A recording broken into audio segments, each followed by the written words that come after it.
পাত্রী দেখার নিয়মাবলী। ১. প্রথমে পাত্রীপক্ষ পাত্রকে দেখবে, পাত্র ও তার পরিবার সম্পর্কে জানবে। এরপর যদি তারা সামনে এগোতে ইচ্ছুক হয় তবেই তারা তাদের মেয়েকে দেখাবে।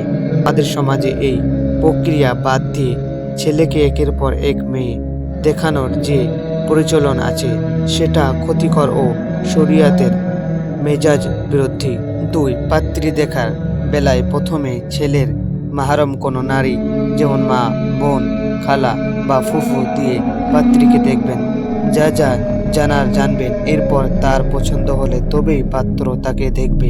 উল্লেখ্য, উক্ত মহরম নারী পাত্রীকে দেখার সময় বাহ্যিক ও প্রয়োজনীয়তা জিনিসগুলোর বাইরে অতিরিক্ত ও অসহন কিছু দেখতে চাইবে না। এটা অনুচিত এবং খুবই দৃষ্টিকটু। ৩. পাত্রী দেখতে গিয়ে ছেলে ব্যতীত অন্য কোনো পুরুষ তাকে দেখা হারাম। আমাদের সমাজে ছেলে, বাবা, ভাই, দুলাভাই, মামা এরা পাত্রীকে দেখে, এটা খুবই জঘন্য একটা কাজ। ৪. অনেক অতিরিক্ত লজ্জা বা বুজুর্গির কারণে বিয়ের আগে পাত্রীকে দেখে না, এটা ভালো নয়। অনেক সময় বিয়ের পর এর জন্য পস্তাতে হয়। ৫. পাত্রী দেখতে গেলে ছেলে মেয়েকে একাকী কথা বলতে বা দেখা করতে দেওয়া যাবে না। প্রয়োজন হলে পাত্রী মাহরাম কোনো পুরুষের উপস্থিতিতে এমনটা করা যাবে।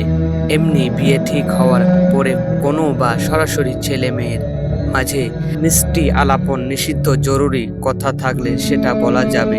৬. কেবল পাত্র পাত্রীকে দেখবে তা নয়, বরং পাত্রীও পাত্রকে অভ্যন্ত এক নজরে দেখে নেবে। পাত্রের ব্যাপারে কিছু জানার থাকলে জেনে নেবে। এখানে অতিরিক্ত লজ্জা ক্ষতিকর। বিয়ের সম্পর্কে এর আগে কখনো আপনারা কি এই ধরনের ভিডিও দেখেছেন? না দেখলে অবশ্যই কমেন্ট